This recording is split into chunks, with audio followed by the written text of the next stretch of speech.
A very good morning and welcome to this edition of Morning at NTV's Big Story. Now we're coming to you on this wonderful Thursday morning, coming at the heels of many, shall I say, complaints or concerns that the economy is not doing well. We've seen businesses going up in flames. We've seen individuals sinking down the abyss of indebtedness. And of course, between you and I watching us this morning, you know what the state of your pocket is, even as we look at it being the 27th day of the month. But many of you have since consumed your month's salary if it came in on the 25th. Today is just 27th. Why? Because it only comes in to fill up a gap created by a previous date. And we're asking ourselves this morning, is the economy at the state where citizens feel comfortable? Or maybe, let me just put it in some kind of sophisticated language. Are we out of the woods? Because clearly this has been going on for a very long time, and we expected so, especially after the 2016 election in February. So this morning I have an interesting guest, Patrick Mwehire. You are the CEO and MD of Stanbic Bank, arguably the biggest bank in the land. Good morning. Morning, Simon. So just give us an overview of the state of the economy from where you stand. It's clear the economy is challenged. If you think back, between 1990 and 2013, the Ugandan economy grew at a compounded annual growth rate of 8%. Since 2013, we've grown at half that rate. And you have to, on a global standard, that probably sounds good, growing at 4%. Absolutely. But you have to remember that we have a population growth of 3.5%. So what does that mean? We're actually growing at less than 1% in income per capita terms. So that's what, when you hear people's wallets are shrinking, it's real. There's just not enough growth to lift people up year on year. So the economy is sputtering.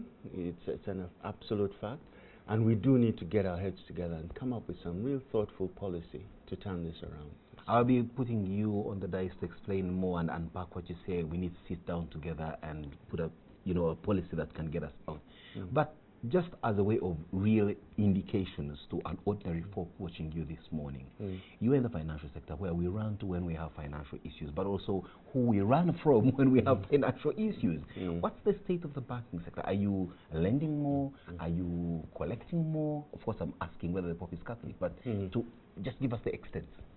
So last year was not great because if you look back, on average, we track one thing which is called private sector credit growth. That's an indicator of how much demand for credit there is out there. And that on average has been in double digits for a long, long time. Last year it was less than 6%, which was very, very low. Yet you posted profits. Yes, but it wasn't really from lending. If you look at our asset book, it only grew at 3%. So we made money doing other things. And that's the beauty of having a diversified business. We understand the cycles that we play in. So at the beginning of last year, we knew we were going into a high interest rate environment. So we retracted from certain things and focused on areas where interest rates were not an issue. So, but I have some good news. I think Q1 we've seen some, private sector credit growth to come back because if you remember, the central bank rate was lowered from 17% to 11%.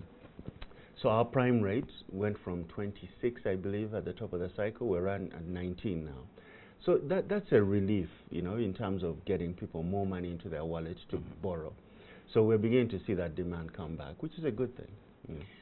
Of course, there's been other exogenous factors that many thought would reduce the weight of the yoke of the economy on many citizens, and of course sectors like the oil sector, which remain heavily promising, but largely not taking off the ground. That must be frustrating. Of course, I'm sure you must have had individuals, companies that have come to borrow from your end to put investments on the ground to meet the expectations of the sector, and that's not kicking off. How much frustration are you getting from failure by these companies to start honoring their obligations and governments dining, so to speak? Yeah, we're working with a lot of these clients. You're absolutely right. There were a lot of false starts in the oil and gas sector. So we did have a lot of companies that invested, on the promise that things were going to work. You remember, first oil was supposed to be 2017. Absolutely. So there was a mad rush. Yeah, exactly. And unfortunately for some of our clients, there was a huge dependence on debt. And this is one of the things we're trying to tell our clients. Capital structure is an important piece. Yes, banks play a key role, but there are other sources of financing that you need to harness, particularly when you're going to go through a cycle of extension. So we are restructuring a lot of those loans that have run into trouble. But we're very, very hopeful that things have actually picked up. If you think about the fact that the pipeline route has now been decided, there's a pre-feed going on at the moment, and the reality is that we think final investment decision from the oil majors will happen in about Q4 this year or early next year. We're beginning to see that. And remember that this is a huge amount of investment. The upstream investment is about $9 billion. The pipeline is $3.5. Refinery, if it happens, is $3. So you're talking about $15 billion of investment in an economy, a GDP of about 30. So it's a remarkable stimulus. If, the only if is, we are able to localize part of that.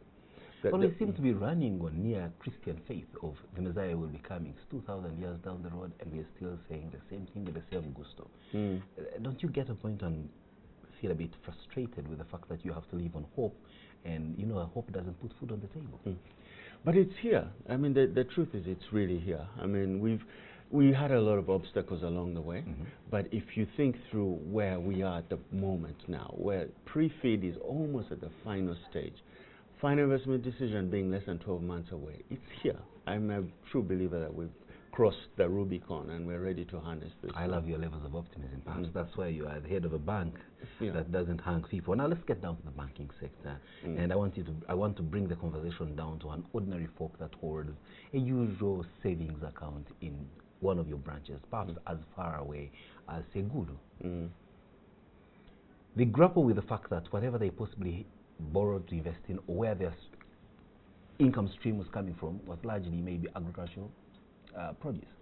The weather has been bad, crop has failed, and they're facing a scare of a bank that certainly is not going to take any cheese when it comes to demanding its money back. On the other hand, you as a bank, you have a number of customers on the book, but the volume of their transaction takes a dip. Are we still confident that this is a market you really want to continue playing in? And if so, to go back to your initial suggestions, we need to sit down and put together a policy that will get us out of these doldrums. Can we unpack that? So yeah, I mean, first of all, on the banking, if you think through and look at benchmark Uganda across the region, we are probably a laggard in terms of financial sector inclusion. So if you look at Kenya, Equity Bank, I believe on its own, has more customers than the entire Uganda. They have 9 million customers. Uganda is playing around 6 or 7. So all you guys in Uganda's banking sector are struggling around the... Say we have less customers than one bank in Kenya. So we clearly have a lot of headroom to go. And we need to invest and believe in that. There is one really silver lining in the cloud, which is agency banking, which is a law that we've been waiting for a very long time, which allows us to bring our cost to serve as we go to some of these markets. You know, even with our 100 branch network at Stanbic, almost a third of our branches actually lose money because there's just not enough in the ecosystem around to make you pay umeme, turn on the lights, and pay salaries, water, and all the other places. But think about what agency banking does. Is it allows you to provide financial services out of a kiosk. And so we're very hopeful that that's going to bring more financial inclusion and invest in that. So the second part of your question, I mean, how do we get out of the mess that we are from an economic point of view? I think there's some quick wins. One is we need to start making sure that we follow the money. So when the government spends, you know, 40–50% of its budget on power and infrastructure, how much of that is actually going to support local businesses? My estimates on the Karuma Isimba is that out of the $2.5 billion, less than 10% is going to be spent on Ugandan companies or in the local context. That's unacceptable. Now, I recognize that we don't have large turbine making manufacturers, but we have world-class cement manufacturers. We have world-class steel. You know, why aren't we forcing... The argument, and I'm glad that you brought this home to my doorstep, is that a bag of cement from Foshan in China to here costs less. Are you sure about that? That's what the arguments that are being raised. That a steel bar from Guangzhou down here costs more than picking it from Namave at Lalani's place here. That's not true, Simon. You have to maybe inform us of these figures, because the arguments being made are that the way they are. First of all, I think you need about 7 PhDs to figure out the cost of a bag of cement in China. Patrick, I love the because it's China Inc., right? Exactly. Tell me where the state stops and where private sector picks up. It's very murky at best. So whatever whatever they tell you is a landing price in Mombasa, you probably need months and a lot of calculators to actually ascertain whether that's true. But let's not, get into that. And the reality is that if you're collecting such limited taxes, then you turn around and do not follow where that money is going, then you have there's a responsibility on the quality of that spend. So I'm not saying we want 100% localized of the 2.5 billion, but I'm saying 10% is unacceptable. Can we get to a number of 40% or 50%? So problem one, we need to sort that out, and the government begin to listen. That? Change the contractor and say, look, if an engineering, procurement, and construction contract, then the procurement part is left to the government side, so that we enforce local content, or you enforce it in there? You force it in the contract and say if you can get equivalent or better quality in Uganda, you must buy it in Uganda. Patrick, every time I come to your bank to seek for financial shots in the arm, my level of bargaining power is largely dependent on, one, how desperate I am for that money, but also how financially I am in terms of muscle. Let's detour that for Uganda-China discussions and conversations around local content and all that. You have a desperate country that is broke in a sea where there are other people that can offer better premiums to the Chinese. So don't you think that sometimes our own, our own circumstances hinder our ability to negotiate the best deals for our own people? No, I disagree with that. I mean, this money is not free. Of course. Yes, we're going to pay interest for a very, very long time. You have to use your leverage. At the end of the day, in Europe, you can, LIBOR is going up now, but what are the alternatives for the Chinese liquidity? In a 20-year treasury at 1%, they can bring it to us at 6-7%, and you're saying that we don't have a negotiating leverage? We're paying them 5 percentage points better than what they can get elsewhere. We need to understand that we also have authority and put it on the table. Maybe, if I may ask, maybe sometimes the problem is who is around the table representing our government. That's above my pay grade, Simon. You're already staying clear of punching people above above your weight. Now, Patrick, clearly, without a doubt, that is one aspect, but there must be another for sure. So yes, agriculture, huge competitive advantage. Did you know that 50% of the arable land in East Africa is in Uganda? Without a doubt. You don't think that should be on a bumper sticker somewhere? Well, even if it's where we are so blind to see some of the things that are right in our faces all the time. So that's something that needs an end-to-end thoughtful policy around it. Storage, we don't have storage. Last mile, fixing how we get to the farmers. Making sure that we provide support to the farmers in terms of credit. We do our bit, but the reality is that when you get to the last mile, dispensing a loan of 300,000 shillings or 500,000 shillings is really hard work. Especially and collecting it is even harder work. So we need to get spend $1 million to get 300,000. Precisely. So it doesn't make sense. And we killed the cooperatives, which were an area that would allow for scale. Why don't we bring the cooperatives back? Because it allows for immediately to inject credit into the ecosystem without the burden of the collection costs. So we need to fix agriculture, and it has to be an end-to-end solution. Then I think education is a problem. We're failing our children. Less than 10% graduate from high school. How do we get them back? And also start to understand that there are certain needs that are not being met. I was speaking to one of the oil and gas guys, and they told me that we need about 10,000 welders and fabricators in the oil and gas space. And you can't find 50 of them. We could find in Katwe about 1,000, but they're not even certified. Absolutely. So, but yet we're churning out hundreds of thousands of marketing degrees. To what end? So we need to connect education, fix it, get the graduation levels up, make them employable, and make them available to. But that would call for a multi-sectoral approach where all you guys in the different sectors sit around the table and try to connect the dots. As it is now, everyone is operating in silos. Absolutely. Who are you reaching out to other than sitting with me here on this program this morning, and I don't know who is even watching this morning or whether they're taking what we're saying seriously, but you actually deliberately go out there to engage your respective stakeholders to have them say, come on, guys. It's high time we all connected the dots, and it doesn't matter how disorganized the connection is, it's a connection. Maybe a spaghetti connection or a straight line linear connection, but there must be a connection between what you do, what I do, and what everybody else does. Yeah, so I mean, as a private sector player, I have limited, ability to influence. But I can say that we provide support to the ministries of finance, in terms of making sure that, we provide whatever is available in terms of advice or balance sheet. Do you think you may need to get off that comfort zone of discussing it at that level and possibly put your coat down and go and meet these guys on one-on-one? I am a permanent secretary. You come and say, look, I'm Patrick from Stanbic, and I think that your ministry could do better in doing this without having it to go through the secretary, the undersecretary, the what secretary, before it gets down to the permanent secretary, who possibly will find it at a point when it's way past its sell-by date. I do have those discussions. Many of these permanent secretaries are people that I know, but they also have bureaucracy and red tape around them. So they may want to do the right thing, but it's not that simple in government. But we need to remove that tape, and we need to understand that, this is a matter of urgency. The longer we leave these problems unresolved, we add 1.2 million babies a year. So that means we should be creating 1.2 million jobs a year. Absolutely. How many jobs do you think we create a year? About 10,000. Scary. Patrick, time obviously is not an ally on our side. We must cap this, but there's no way we are closing it without me asking to you the question any guy off the street would ask you if they knew you were an MD of Stanbic Bank. A bank recently was swallowed up by another.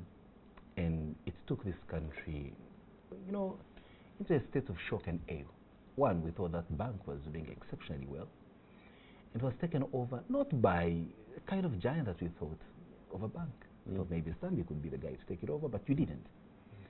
And people then began the wave of speculation that actually guys are not as big as we thought they are. It's just the usual red comb on top of a coke, and it's not a flame of fire. Let's get down to the gossip around the sector. How is this faring on? I mean, is there any ripple effect negatively that's coming your way because of this takeover? Because of course I know some jobs have been lost, some assets are being disposed of, and there's a bit of a shaky, mucky situation in the banking sector. What's it like? To be honest, the banking sector is fine.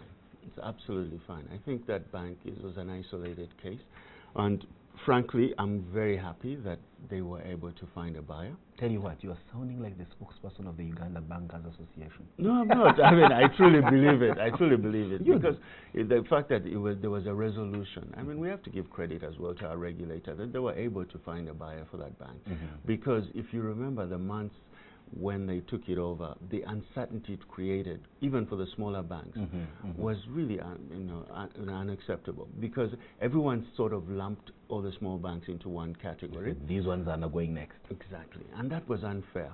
So it was important that they found a solution, and I'm glad they did, and I really wish our bank the best in sort of integrating that. A final one on your regulator. I mean, sometimes it's very important to speak truth to power, and I hope that you are the kind that would. How is their regulatory work acting for you in terms of being able, one, to serve the greater public good, as well as also keep you guys in business?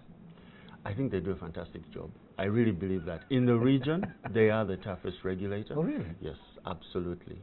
In fact, a lot of what they have been practicing and working on in the last 10 years, Kenya is adopting right now. Things like rotating directors, rotating auditors, all those things. We've been, working on that for many, many years, and Kenya is just beginning to adopt them because they had 3 or 4 failed banks. And the way they resolve failed banks here has been remarkable. So I have a lot of respect for them. At the end of the day, you need resilient, well-capitalized banks in the country. If Stanbic had a problem, this whole economy would have a problem. So we have to be thankful that they carry a big stick. Patrick, Managing Director, Stanbic Bank, thanks for taking time off your very busy schedule and not approving huge loans to be with us here on the program for 15 minutes. And we can hope that this conversation will continue. Certainly, every one of us is affected in one way or another by your operations, and our state of financial stability does affect the way you perform your businesses and what bottom line is, addressed to your shareholders and perhaps even yourself. So we're in this together. You can't afford to be up there and we're down here without a conversation across the divide. Thanks very much. Thank you. For you, it's always a pleasure having you listening through these conversations that we have, we hope that today's conversation, the state of the economy coming in from the perspective of a banker, has served to enlighten you on one or two issues where, one, you can take advantage of the opportunities being presented, but also buttress yourself from the hard times that tell you what, the banks wouldn't even think for a moment to give you a bit of a chill. Have a wonderful morning. We'll meet same time, same place with yet another conversation on another emotive subject of concern.